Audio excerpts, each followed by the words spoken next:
Mas eu sei de uma coisa: o desejo do coração de Deus é dizer para mim e para você: você estará comigo no paraíso por toda a eternidade. É esse o desejo. Não importa quem você seja, não importa o que você tenha feito,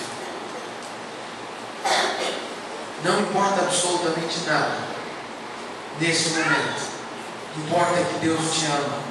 Jesus Cristo morreu por você, morreu por mim, e o desejo dele é te salvar, é me salvar.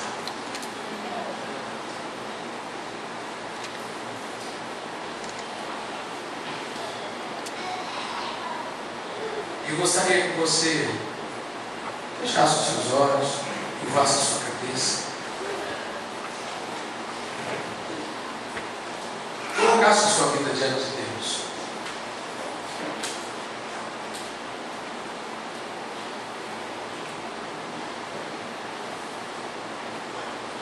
Que a sua decisão, eu tenho certeza que você, cantando louvores, adoração, às vezes é a mesma boca que começa a proferir murmúrios. Meu Deus, como isso é terrível! Mas eu preciso perseverar, e eu preciso de você, meu irmão, para também me ajudar, porque eu quero chegar lá, eu quero chegar lá, eu quero perseverar até o fim, eu quero receber a minha coroa de glória, eu quero seguir Jesus.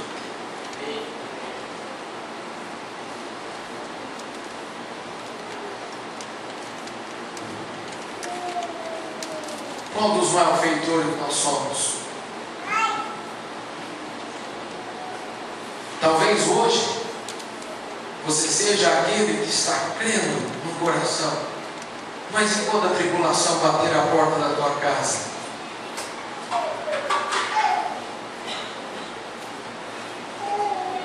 quando os prazeres desse mundo baterem a porta do teu coração,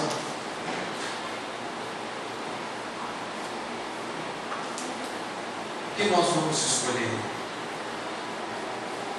Eu não sei.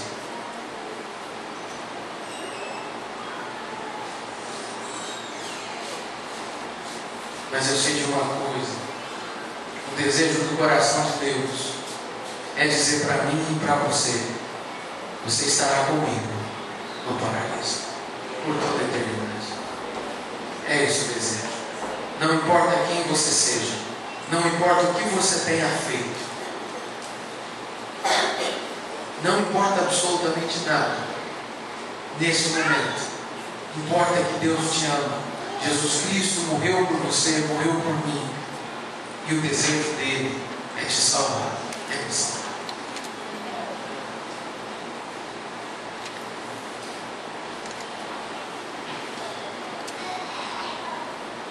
Eu gostaria que você fechasse os seus olhos, curvasse a sua cabeça, colocasse a sua vida diante de Deus.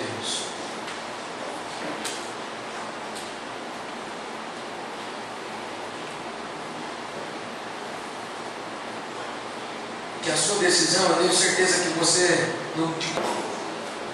Bem, meus filhos, gostaria de convidar você a abrir a sua Bíblia comigo no Evangelho de Lucas, no capítulo 23.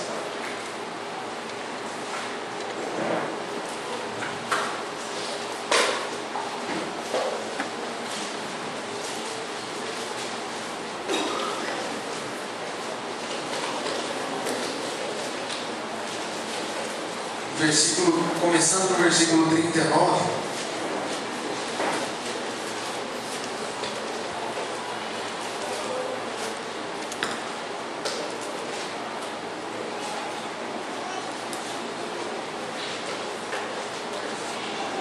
É um episódio muito conhecido.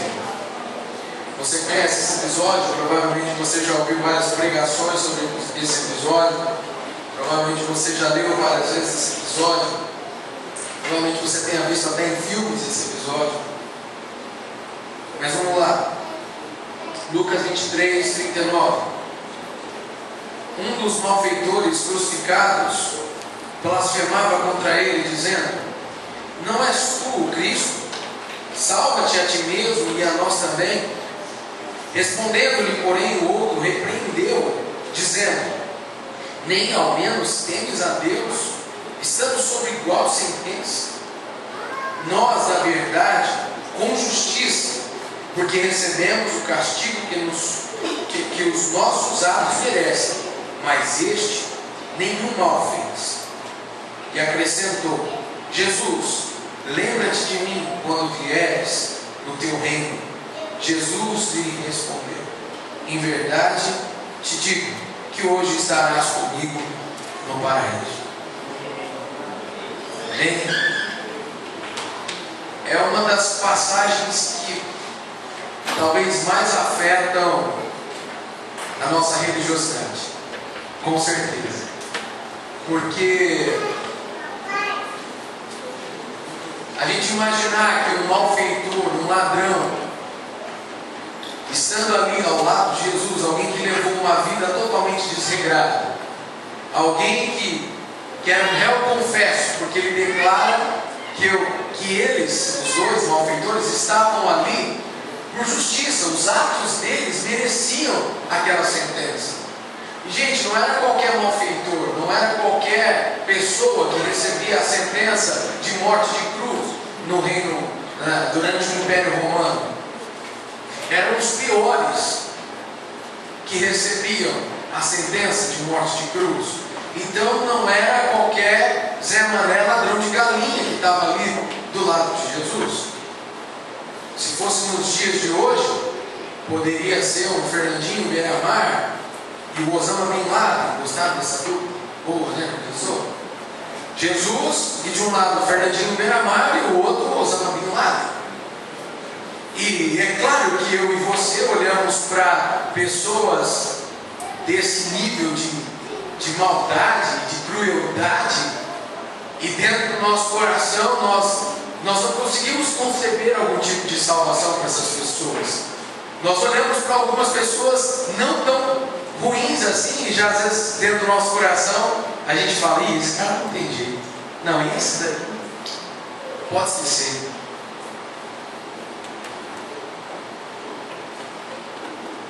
Mas um daqueles foi salvo. Talvez muitas das pessoas que haviam sido lesadas por esses dois homens estavam ali na multidão e na plateia, se regozijando dentro de si: a justiça está sendo feita, esse bastardo aí está pagando pelo que ele me fez, pelo que ele me fez na minha família, tudo que ele me prejudicou ele está pagando, ele está morrendo, esse safado sem vergonha, e assim por diante. Quantos talvez estariam se regozijando dessa forma? Os fariseus estavam jubilosos pela morte de Jesus, pela crucificação de Jesus. Esse blasfemador aí, esse herege que está morrendo, estavam regozijando dentro de si. Talvez muitas pessoas estavam ali com o coração apertado, porque Jesus estava sendo crucificado. Mas eu posso dizer que com certeza havia várias pessoas que estavam vibrando com a morte daqueles dois malfeitores.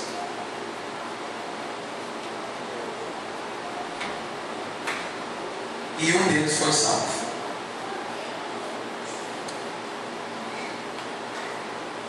Eu ressalvo assim para as devidas proporções, mas eu enxergo que esses dois malfeitores somos eu e você.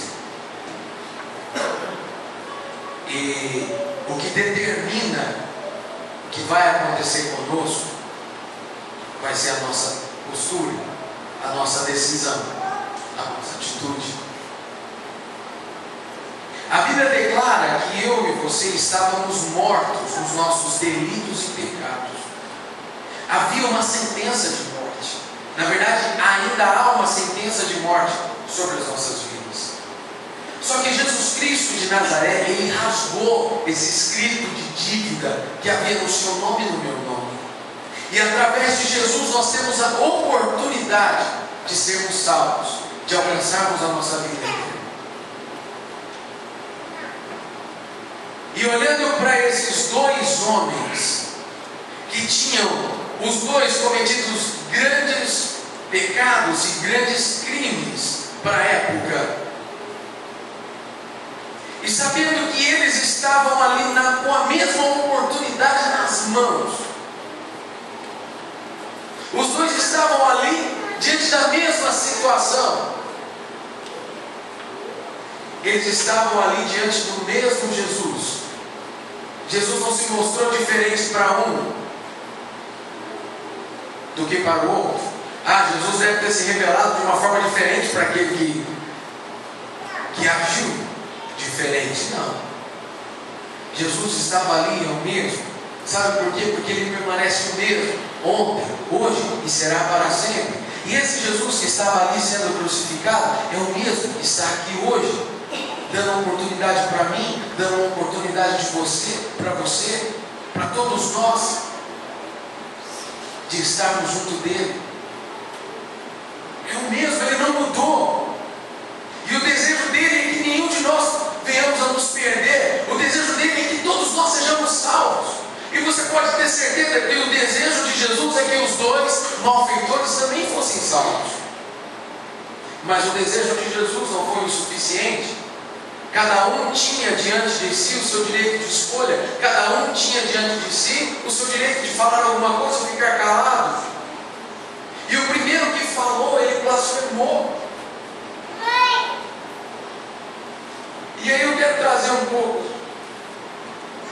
isso para dentro de nós, dentro de você, dentro de mim. Você e eu somos pessoas que conhecemos a graça de Deus. Você e eu somos pessoas que experimentamos a misericórdia de Deus. Você e eu somos pessoas que temos nos alimentado e recebido o ensino de Deus mediante a sua palavra. Você e eu temos sido tocados pelo Espírito Santo.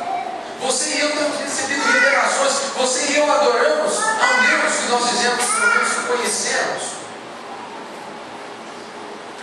Você e eu professamos que Ele está conosco. Mas eu tenho certeza que às vezes você e eu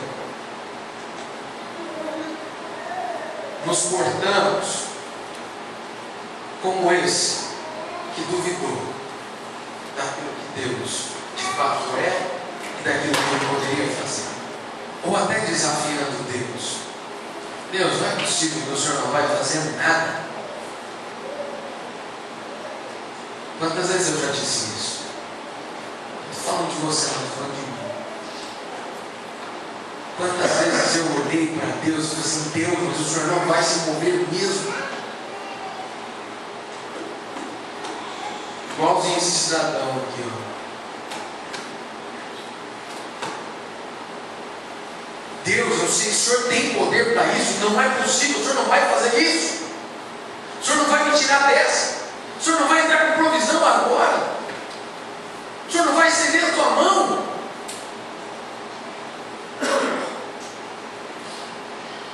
Eu já agi assim muitas vezes. E me envergonho. O duro é que é bem provável que eu faça de novo. É isso que me mata.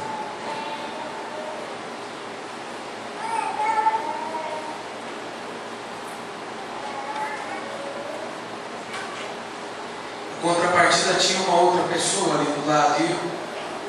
E eu gostaria que você louvasse a Deus por todas as pessoas que Ele coloca ao seu lado. Gostaria que você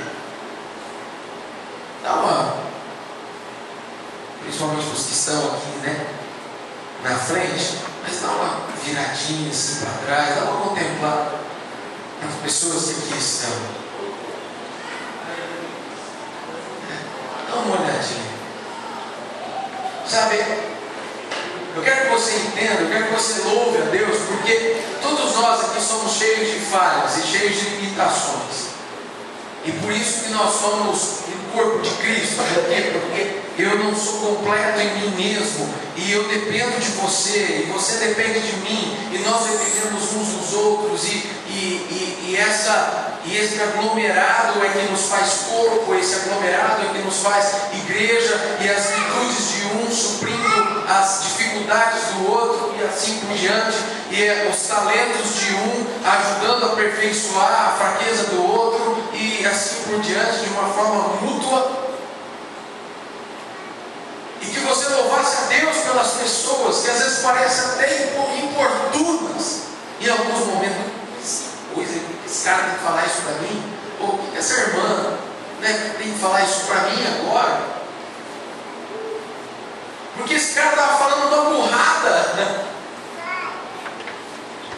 Ele estava falando uma burrada. Falar, então tá, você é o cara, então vai, você tem poder, então tira você daí, tira a gente aqui também, pô. Faz alguma coisa aí, você não é o cara. Aí o outro cala a boca.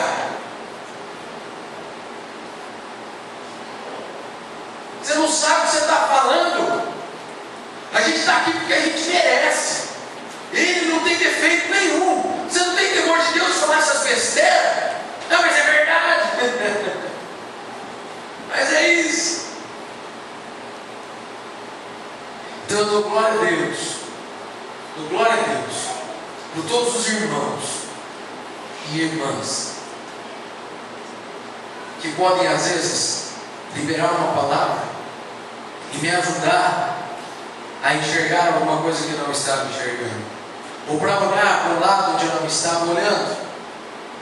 Por quê? Porque eu não estou igual a essa pessoa exatamente diante da morte como ele estava. Ele ia morrer daqui a pouco, não tinha como. Então quer dizer, eu estou numa caminhada. Então nessa caminhada, que em nome de Jesus eu seja alertado sim, sempre. Se eu não estou enxergando alguma coisa, e a própria Bíblia fala, fica reparando no cisco que está no olho do teu irmão, presta atenção primeiro na trave que está no teu. Então às vezes as pessoas conseguem enxergar algumas coisas e nos apontar algumas direções que talvez nós não estamos conseguindo entender e compreender.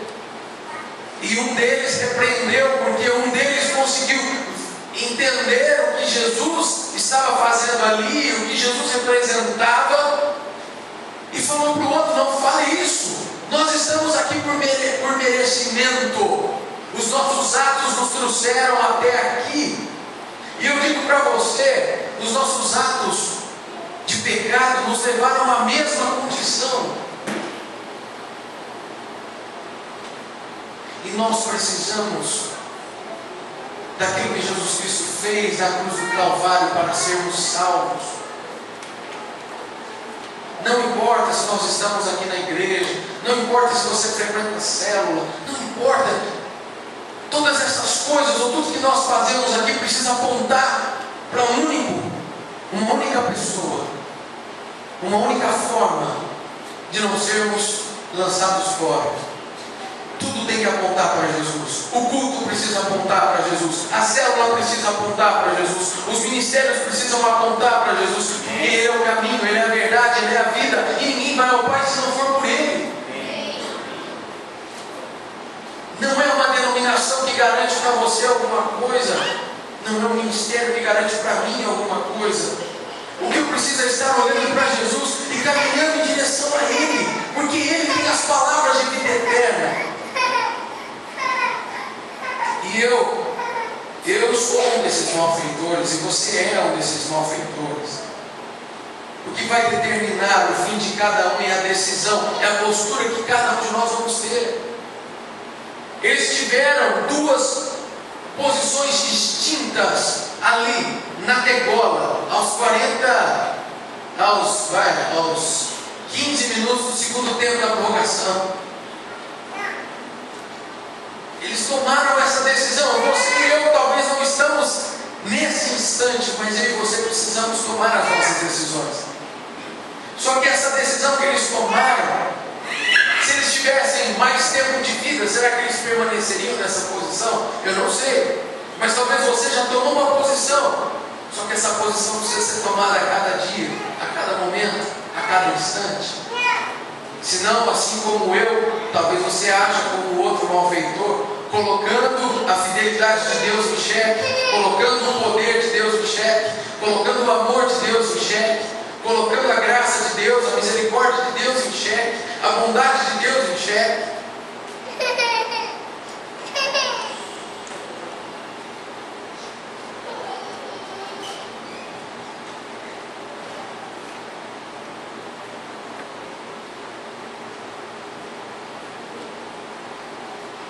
Com certeza, Jesus falou com muita alegria no coração para aquele malfeitor, seja ele o Osama Bin Laden ou o Fernandinho Beiramar.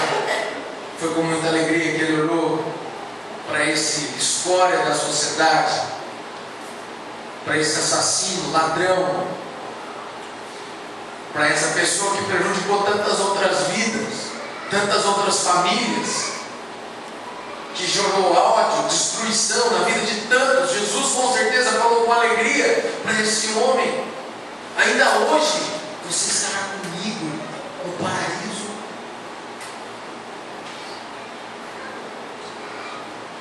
E com certeza você e eu, hoje, nós podemos ouvir isso de Jesus. Basta nós abrirmos o nosso coração, basta nós tomarmos a decisão. Meu querido, me desculpa, apesar de eu ter citado homens como Fernandinho Beiramar e Osama Bin Laden, espiritualmente dizendo, você e eu não somos melhores do que eles. A Bíblia diz que todos pecaram e separados estão da glória de Deus. Então, da mesma forma que homens como esses precisam da graça e da misericórdia de Deus, você e eu também precisamos. E nós temos que olhar para Jesus, e Jesus está aqui, e Ele está de braços abertos. Não importa o que você tenha feito, não importa o que você tenha praticado, não importa o que ainda esteja no teu coração, importa que hoje você e eu podemos tomar uma decisão. Eu me decido por Cristo, eu me decido por Cristo, eu me decido por Jesus. Eu quero esse Jesus que morreu por mim, esse Jesus que deu a sua vida por mim. Eu quero seguir Ele, eu quero viver para Ele, eu quero receber o presente que Ele conquistou lá na cruz do Calvário. Porque Isaías 53 fala que Ele levou sobre si todo tipo de podridão que possa nos assolar. Ele levou sobre si, Ele tomou sobre si. Foram tantos os pecados que estavam sobre Jesus, que até nesse momento, no ápice desse momento, Jesus ficou até sem a presença do Pai. O Pai se virou e Ele fala: Deus meu, por que me desamparaste? Os nossos pecados tiraram de Jesus até a presença do Pai nesse momento. E Ele fez isso por amor. Ele fez isso por amor. E Ele te chama por amor. E Ele vai continuar movendo o Espírito Santo dele em favor da tua vida por amor. E Ele vai continuar usando pessoas, ainda que você acha que sejam pentelhos para cornetar a tua vida, mas Ele vai continuar usando pessoas para te apontar uma direção por amor. Ele vai continuar gerando situações na sua vida por amor, porque Ele te ama. O amor dele não está apenas firmado há 2000 anos atrás, não. Ele continua fazendo a obra dele e vai continuar ininterruptamente para que você e eu sejamos salvos, porque essa é a vontade de Deus. Mas nós temos o nosso livre-arbítrio, nós temos o nosso direito de escolha. Um escolheu blasfemar, um escolheu duvidar, um escolheu desafiar Jesus Cristo. O outro escolheu crer que ele estava diante do Filho de Deus e que aquele sacrifício beneficiaria a sua vida. O que blasfemou, o que duvidou, teve toda a oportunidade do mundo de ser salvo e não foi.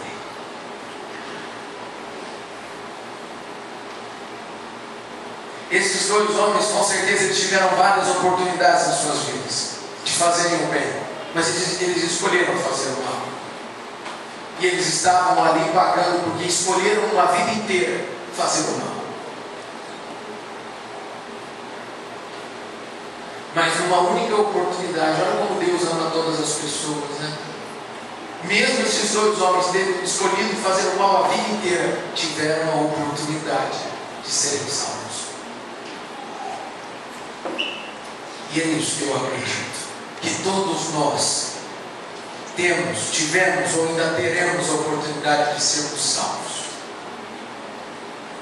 E a nossa oportunidade é hoje, a nossa oportunidade é agora, a nossa oportunidade é nesse momento, porque nesse momento nós estamos diante do Senhor, e o Senhor de braços abertos quer nos receber. como nós vamos agir, eu não sei como que eu vou agir, eu pretendo agir de uma forma, mas às vezes as minhas emoções me traem, às vezes o meu orgulho me trai, às vezes a dureza do meu coração me trai. Apesar de eu dizer uma coisa, de eu visualizar alguma coisa, a pequenez do meu ser muitas vezes me trai. E eu não consigo dar um passo em direção daquilo que eu quero, que eu entendo que é certo, que é correto, que está no centro da vontade de Deus. Mas eu preciso perseverar. Eu preciso perseverar. Eu não posso dar o braço a torcer. Ele foi até a morte por mim. Ele foi até o extremo pela minha vida. E olha que ele chegou a orar: Pai, se possível, passa de mim esse cálice, mas se não seja feita a minha vontade, seja feita a sua vontade. Mas ele não retrocedeu, ele foi até o fim. Então eu quero ir até o fim por ele, porque eu passei a amá-lo. Não porque eu sou evangélico, ou porque eu sou crente, ou isso, ou aquilo. Não, é porque eu passei a amá-lo. Eu quero segui-lo porque eu passei a amá-lo.